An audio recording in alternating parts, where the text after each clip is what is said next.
Welcome to वीकेजी fusion और मैं हूं वीरेंद्र कुमार गुप्ता। कक्षा 10 का टॉपिक हम ले रहे हैं कार्बन और उसके यौगिक। ये बहुत महत्वपूर्ण पाठ होता है। इस पाठ के आज हम दो टॉपिक देखेंगे।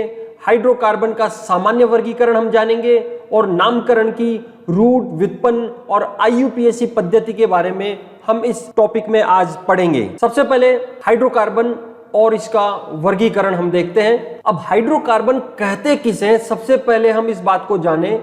पिछले टॉपिक में भी मैंने इस बारे में बताया था कि वे सारे के सारे यौगिक जो हाइड्रोजन और कार्बन से मिलकर बना होता है, उन यौगिकों को ही हाइड्रोकार्बन कहा जाता है। अब हाइड्रोकार्बन से मिलकर बने हुए यौगिक जैसे CH4 आप अच्छी तरह से जानते होंगे, नाम याद करो इसका, यह है मेथेन। C2H6 ये भी आपका जाना पहचाना है, एथेन। ये हाइड्रोकार्बन के कुछ उदाहरण हैं। इसी तरह से 6 सदस्यीय चक्रीय संरचना जो ये होती है बेंजीन। ये भी एक हाइड्रोकार्बन ही है क्योंकि इसका सूत्र होता है C6H6, यानी 6 कार्बन और 6 हाइड्रोजन से मिलकर बनी होती है। तो वे सभी संरचनाएं या यौगिक जो हाइड्रोजन और कार्बन से मिलकर बनते हैं, उन्हें कहते हैं हम हाइड्रोकार्बन। अब हाइड्रोकार्बन याद हो गया, अब बात करते हैं कार्बनिक यौगिक किसे कहेंगे। हाइड्रोकार्बन तो हमने देख लिया। यदि हाइड्रोकार्बन में कोई अन्य तत्व जैसे नाइट्रोजन, ऑक्सीजन, सल्फर, हेलोजन या अन्य कोई तत्व यदि साथ में आ जाता है, उसके साथ जुड़ जाता है और जुड़ करके एक नया यौगिक बना लेता है, तो उन यौगिकों को नाम दे देंगे अपन कार्बनिक यौगिक। जैसे उदाहरण अपन देखते हैं CH3OH, यह हो गया मैथिल अल्कोहल या मेथेनॉल भी इसको कहा जाता है। इसमें हाइड्रोकार्बन के साथ एक ऑक्सीजन भी जुड़ गया है। इसी तरह से CH3COOH यह होता है एसिटिक अम्ल या इसको सिरका भी कहते हैं। इसमें भी ऑक्सीजन साथ में जुड़ा हुआ है। इसी तरह से CH3Cl यह होता है मेथिल क्लोराइड। इसमें हाइड्रोजन के स्थान पर एक क्लोरीन आ गया है। यानी कुल मिलाकर के हाइड्रोकार्बन में यदि नाइट्रोजन, ऑक्सीजन, सल्फर, हेलोजन आदि तत्व जुड़ जाते हैं तो बनने वाले यौगिकों को कार्बनिक यौगिक कहा जाता है। अब इनके वर्गीकरण के बारे में हम विस्तार से समझते हैं। अब इसका वर्गीकरण हम देखें हाइड्रोकार्बन का। हाइड्रोकार्बन को मुख्यतः दो भागों में अपन ने बांटा है। एक है विवृत श्रृंखला और एक है सवृत श्रृंखला। विवृत मतलब जो वलय में नहीं है, और सवृत श्रृंखला जो वलय के रूप में होती है, चक्र के रूप में होती है। इसीलिए विवृत श्रृंखला को अपन अचक्रीय हाइड्रोकार्बन के नाम से भी जानते हैं और सवृत श्रृंखला को हम चक्रीय हाइड्रोकार्बन के नाम से जानते हैं। और जो अचक्रीय हाइड्रोकार्बन होता है उसे एलिफेटिक यौगिक भी कहा जाता है, जबकि इनको वलय युक्त या चक्रीय संरचना हमने कहा है। तो एलिफेटिक यौगिक वे यौगिक होते हैं जो कार्बन कार्बन एकल बंध, कार्बन कार्बन द्विबंध या कार्बन कार्बन ट्रिपल बॉन्ड से आपस में जुड़े रहते हैं और वलय में नहीं होते हैं। वो सारे के सारे यौगिक एलिफेटिक यौगिक कहलाते हैं। अब जो एलिफेटिक यौगिक है, इनको हमने दो भागों में बांट दिया है, संतृप्त हाइड्रोकार्बन और असंतृप्त हाइड्रोकार्बन में। सैचुरेटेड हाइड्रोकार्बन और अनसैचुरेटेड हाइड्रोकार्बन। अब संतृप्त देखो, आप जब पेट भर के रोटी खा लेते हो तो आपका पेट हो जाता है तृप्त, यानी हो जाते हो आप संतृप्त। इसी प्रकार से यदि कार्बन कार्बन के बीच में सारे के सारे बंध एकल हो तो वो हाइड्रोकार्बन संतृप्त हाइड्रोकार्बन कहलाता है, क्योंकि एकल बंध कार्बनों के बीच में बना हुआ है। और यदि कार्बन कार्बन के बीच में द्विबंध आ जाए या कार्बन कार्बन के बीच में ट्रिपल बॉन्ड आ जाए तो उन प्रकार के यौगिकों को कहा जाता है असंतृप्त हाइड्रोकार्बन, क्योंकि इनकी भूख शांत नहीं हुई है, इनमें हाइड्रोजन या कोई अन्य परमाणु आकर के जुड़ सकता है। तो इस तरह से दो भागों में हमने बांट दिया है, संतृप्त हाइड्रोकार्बन और असंतृप्त हाइड्रोकार्बन। संतृप्त हाइड्रोकार्बन के उदाहरण हमने देखे मेथेन, एथेन, प्रोपेन, ये सभी जिनमें भी कार्बन कार्बन एकल बंध है, सारे के सारे संतृप्त हाइड्रोकार्बन के उदाहरण है। असंतृप्त हाइड्रोकार्बन को फिर हमने दो भागों में बांट दिया। यदि कार्बन कार्बन के बीच में द्विबंध है तो एक वर्गीकरण कर दिया हमने एल्कीन, और यदि कार्बन कार्बन के बीच में ट्रिपल बॉन्ड है तो उसको हमने बोल दिया एल्काइन। तो एल्कीन और एल्काइन दो भागों में हमने बांट दिया है। एल्कीन के उदाहरण है एथीन, प्रोपीन आदि। एथीन जैसे CH2 डबल बॉन्ड CH2, ये हो गया एथीन, कार्बन कार्बन के बीच में डबल बॉन्ड है। एसिटिलीन या एथाइन की बात करें तो CH ट्रिपल बॉन्ड CH होता है, जिसमें कार्बन कार्बन के बीच में ट्रिपल बॉन्ड स्थित होता है। यदि प्रोपाइन की बात करें तो CH3C ट्रिपल बॉन्ड CH, ये प्रोपाइन की संरचना यहाँ पर होती है।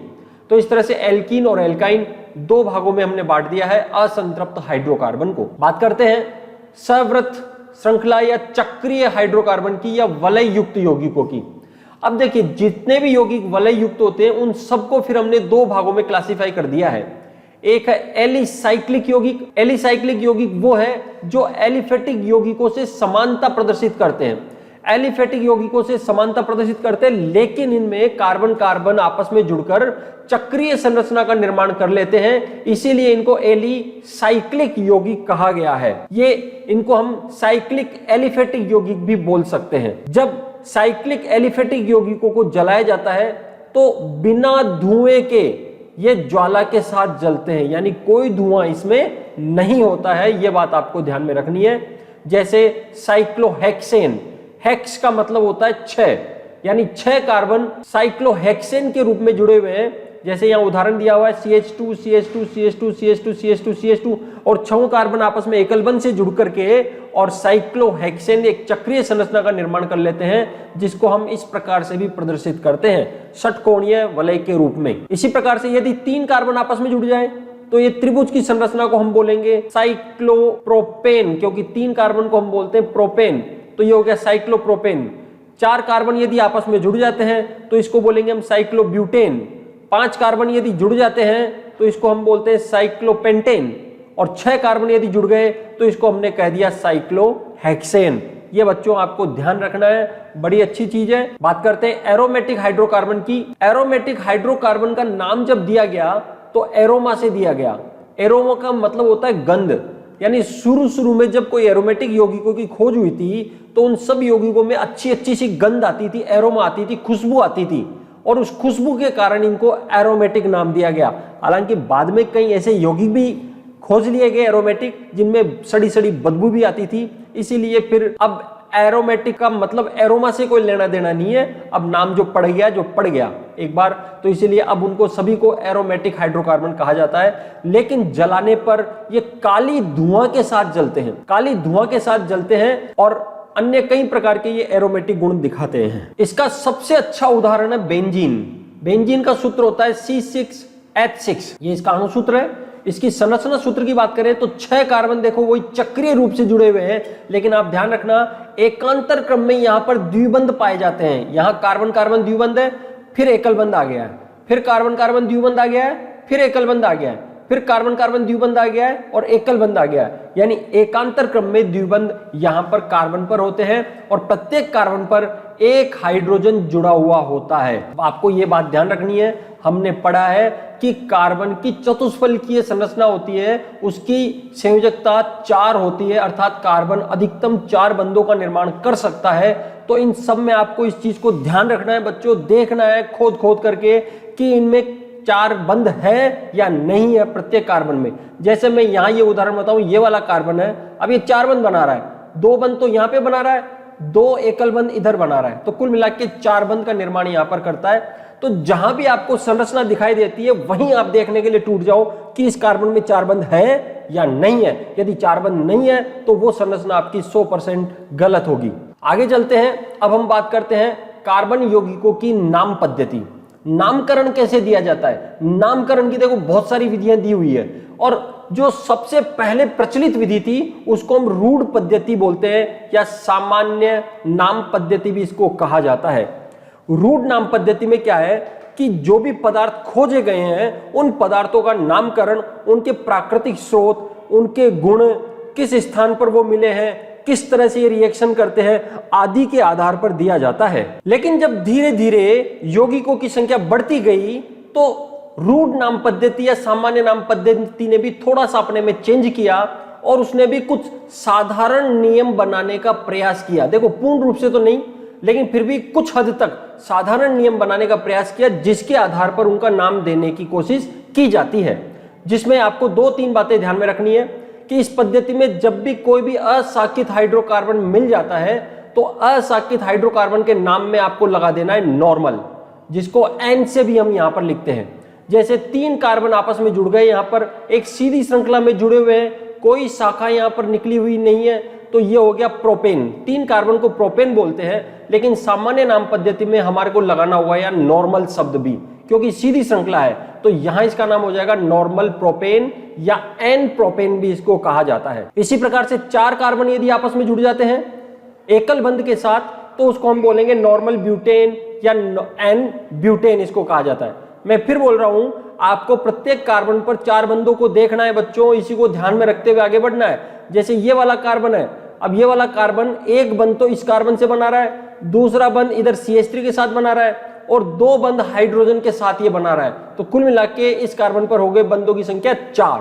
तो आपको सब जगह ये देखते हुए चलना है। फिर यदि 5 कार्बन यदि सीधी श्रृंखला में जुड़ जाते हैं तो उसको नॉर्मल पेंटेन या एन पेंटेन कहा जाता है, और यदि 6 कार्बन जुड़ जाए तो एन हेक्सेन उसको कहेंगे, 7 जुड़ जाए तो सेप्टेन, 8 जुड़ जाए तो ऑक्टेन, 9 जुड़ जाए तो नोनेन, और यदि 10 कार्बन आपस में जुड़ जाते हैं तो उसको कहा जाता है नॉर्मल डेकेन। तो ये नॉर्मल वाला शब्द आपको ध्यान में रखना है। यदि मान लीजिए इस तरह का समूह आपको किसी श्रृंखला में दिख जाता है, यानी CH3 CH, बीच वाला कार्बन पर एक संयोजकता फ्री है यहां पर, और फिर इसके साथ भी जुड़ा हुआ है CH3, इस तरह की व्यवस्था यदि आपको दिख जाती है तो इस समूह को हम बोलते हैं आइसो समूह। यानी ऐसे यौगिकों के नाम में आइसो शब्द का उपयोग हमारे को करना ही करना है।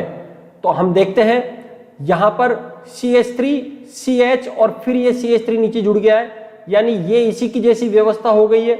इसी की जैसी व्यवस्था हो गई तो इसके नाम में आइसो लगाना ही लगाना है। लेकिन उससे पहले हमारे को काउंट करना है कार्बन की संख्या। 1 2 3 4 कार्बन यहां पर है, और 4 कार्बन को बोलते हैं ब्यूटेन। लेकिन क्योंकि ये वाली व्यवस्था है इसलिए आइसो शब्द भी हमारे को लगाना ही लगाना है, तो इसका नाम हो गया आइसोब्यूटेन। इसी प्रकार से अगली संरचना हम देखें, इसमें भी देखिए आप ध्यान से, ये वाली व्यवस्था आपको यहाँ पे दिख रही है साफ साफ, CH3 CH और फिर नीचे CH3, और यहाँ संयुक्ता फ्री है जिस पर CH2 और CH3 जुड़े हुए, यानी आइसो तो यहां पर भी आना ही आना है। लेकिन कुल कार्बन कितने हैं? 1 2 3 4 और एक ये 5 कार्बन है, तो यहां इसका नाम हो जाएगा 5 कार्बन से पेंटेन, यानी आइसोपेंटेन इसको हम कहेंगे। तो ये आइसोब्यूटेन और आइसोपेंटेन आपको ध्यान में रखना है। फिर इसी प्रकार से एक और समूह होता है नियो। यदि किसी भी समूह में, किसी भी यौगिक में आपको ये वाली संरचना मिल जाती है जिसमें एक कार्बन पर संयुक्ता फ्री है, बाकी CH2, और फिर बीच में जो कार्बन है वो चारों तरफ से 4 कार्बन से जुड़ा हुआ है, ये वाला समूह कहलाता है नियो समूह। अब यदि CH2 पर बची हुई संयोजकता पर यदि हाइड्रोजन ही हम जोड़ दें तो हाइड्रोजन जुड़ते ये भी CH3 हो जाएगा, यानी ये व्यवस्था हमारे को प्राप्त होगी। और टोटल यहाँ पे 1 2 3 4 और 5 कार्बन है, यानी पेंटेन तो है ही, लेकिन पेंटेन के नाम के पहले हमारे को लगाना पड़ेगा नियो समूह, इसीलिए इसको नाम दिया अपन ने नियोपेंटेन। या 6 कार्बन जुड़े होते, मान लीजिए जैसे ये संरचना में बना रहा हूं CH3 CH3 CH2 और ये CH3, यहां टोटल नंबर ऑफ कार्बन 6 हो गए हैं, और यहां देखिए आप व्यवस्था बीच में बिल्कुल वैसी है नियो वाली, यानी ये नियो तो होगा लेकिन टोटल नंबर ऑफ कार्बन 6 है, इसीलिए इसका नाम हो जाएगा नियो हेक्सेन। तो इस तरह से आपको ये नाम ध्यान में रखने हैं, इनकी प्रैक्टिस करनी है बच्चों बहुत ज्यादा। प्रैक्टिस जितनी ज्यादा करोगे उतना ही ज्यादा आपको ये समझने में आएगा। तो ये तो वो नाम हो गए जो साधारण पद्धति या सामान्य पद्धति या रूढ़ पद्धति में हम नॉर्मल काम में लेने लग गए हैं आजकल। लेकिन फिर भी कुछ यौगिकों के नाम देखिए कैसे हैं। आप देखिए सबसे पहले ये CH4 समूह है जिसको हम सामान्य भाषा में मेथेन के नाम से जानते हैं, लेकिन इसे रूढ़ पद्धति में कहा जाता है मार्श गैस। मार्श का मतलब होता है दलदल, क्योंकि सबसे पहले इसकी खोज दलदल वाले स्थानों पर की गई थी। वहां दलदली इलाके में ये गैस लगातार निकलती रहती है, तो इस मार्शी एरिया में पाई जाने के कारण इसको नाम दे दिया मार्श गैस। दूसरा उदाहरण है CH3OH जिसको हम बोलते हैं मैथिल एल्कोहल। मैथिल एल्कोहल भी इसको कहा जाता है, लेकिन चूंकि इसको लकड़ी के भंजक आसवन से सबसे पहले प्राप्त किया गया था, और लकड़ी को हम कास्ट भी बोलते हैं, इसीलिए इसे कास्ट स्प्रीट के नाम से भी रूट पद्धति में पुकारा जाता है। तो इसका रूट नाम हो गया कास्ट स्प्रीट। इसी तरह से CH3COOH है जिसको हम एसिटिक अम्ल के नाम से जानते हैं, ये सामान्य नाम है, जबकि इसका IUPAC नाम जो होता है वो एथेनोइक अम्ल होता है बच्चों। एथेनोइक अम्ल पढ़ेंगे अपन इसी चैप्टर में आगे। लेकिन सामान्य नाम इसका एसिटिक अम्ल है। एसिटिक अम्ल क्यों रखा गया? क्योंकि एसिटम का मतलब होता है सिरका, और सबसे पहले इस अम्ल को सिरका में ही खोजा गया था, इसीलिए सिरका से इसको कहा गया एसिटम, और एसिटम से नाम पड़ गया इसका एसिटिक अम्ल। इसी तरह से देखिए HCOOH है, यह भी एक अम्ल है जिसको हम IUPAC नाम में मेथेनोइक अम्ल कहते हैं बच्चों, मेथेनोइक अम्ल।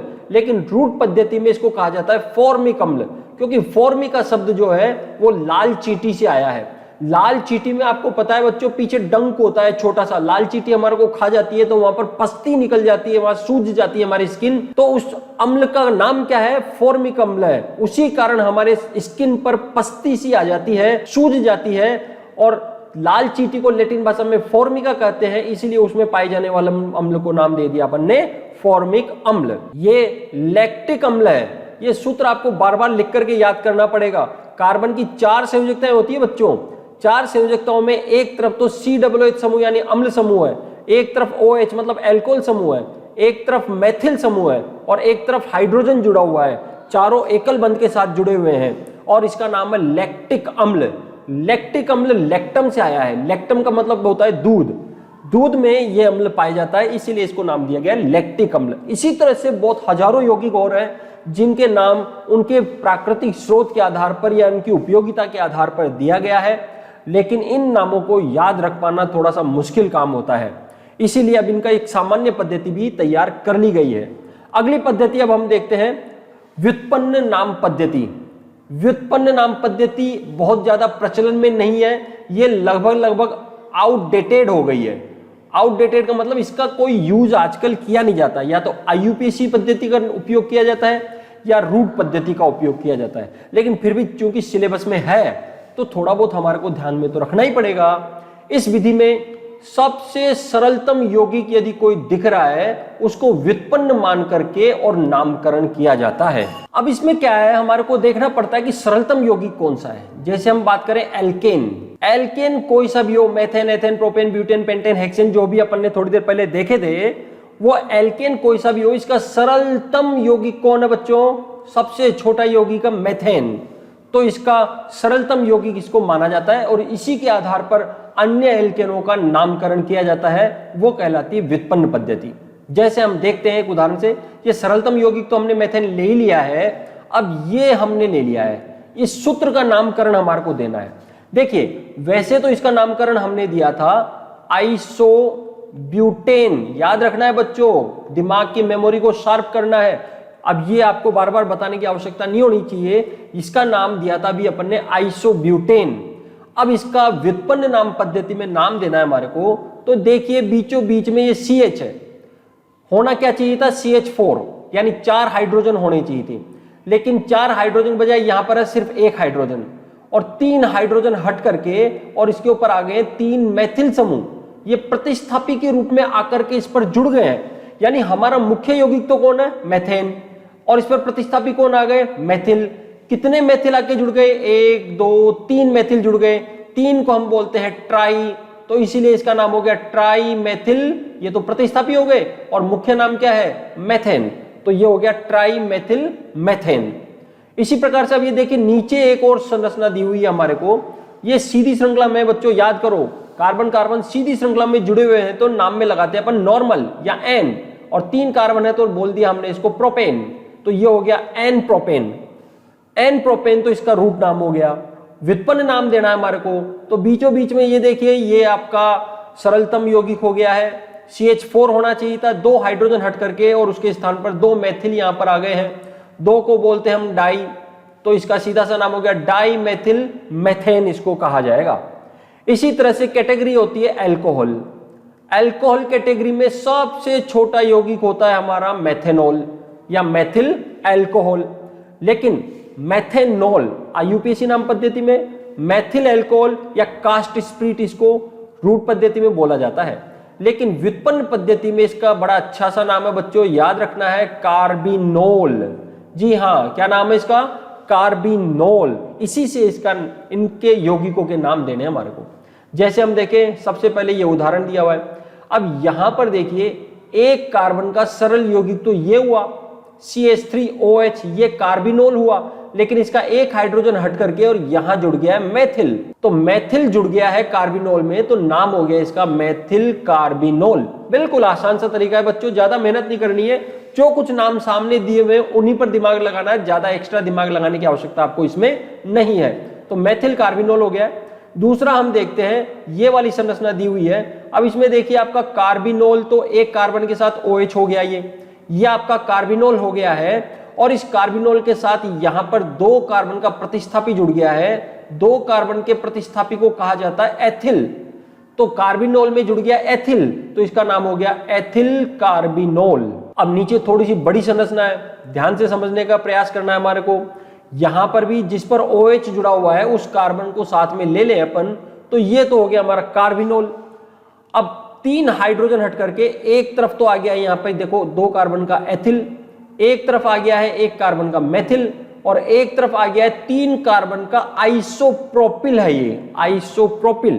तो 3 समूह हो गए हैं। अब देखिए इसमें अल्फाबेट के हिसाब से नाम देना है हमारे को प्रतिस्थापियों का। एथिल हमारा E से चालू होता है, मेथिल हमारा M से चालू होता है, और आइसोप्रोपिल I से स्टार्ट होता है। तो सबसे पहले E वाला नाम आएगा, अर्थात एथिल, फिर आएगा I वाला आइसोप्रोपिल, फिर आएगा M वाला मेथिल, और बीच में कार्बिनोल तो है ही है। तो इस तरह से एथिल, आइसोप्रोपिल, मेथिल, कार्बिनोल इसको कहा जाएगा। इसी तरह से कार्बोक्सिलिक अम्ल की बात करें अपन, RCOOH समूह कार्बोक्सिलिक अम्ल होते हैं। इसका सबसे छोटा सदस्य एसिटिक अम्ल माना गया है, CH3COOH। हालांकि सबसे छोटा सदस्य तो HCOOH फॉर्मिक अम्ल होता है, लेकिन व्युत्पन्न पद्धति में इस एसिटिक अम्ल के आधार पर नामकरण का प्रयास किया गया है। अब 2 कार्बन वाला अम्ल यदि वहां पर है तो ये तो हो गया हमारा एसिटिक अम्ल, इस पर ये जुड़ गया प्रतिस्थापी। ये प्रतिस्थापी अभी अभी हमने देखा बच्चों, यहां पर इसको नाम दिया हमने आइसोप्रोपिल, तो यहां भी इसका नाम हो जाएगा आइसोप्रोपिल, तो इसका नाम हो जाएगा आइसोप्रोपिल एसिटिक अम्ल। तो इस तरह से व्युत्पन्न नाम पद्धति है, ज्यादा कठिन नहीं है, कुछ उदाहरण हमारे को ध्यान में रखने हैं। अब हम सबसे महत्वपूर्ण, सबसे ज्यादा चलन में, सबसे ज्यादा काम में आने वाली पद्धति के पास चलते हैं, जिसका नाम है IUPAC पद्धति। एग्जाम में कई बार इसकी फुल फॉर्म पूछी जाती है, international union of pure and applied chemistry इसको कहा जाता है बच्चों। हिंदी में इसको बोलते हैं परिशुद्ध एवं व्यवहारिक रसायन विज्ञान का अंतरराष्ट्रीय संघ। IUPAC नाम पद्धति बहुत महत्वपूर्ण है, या जब तक आप केमिस्ट्री पढ़ेंगे तब तक ये पद्धति आपके काम में आने वाली है, इसीलिए यह सर्वत्र मान्य पद्धति भी कही जाती है।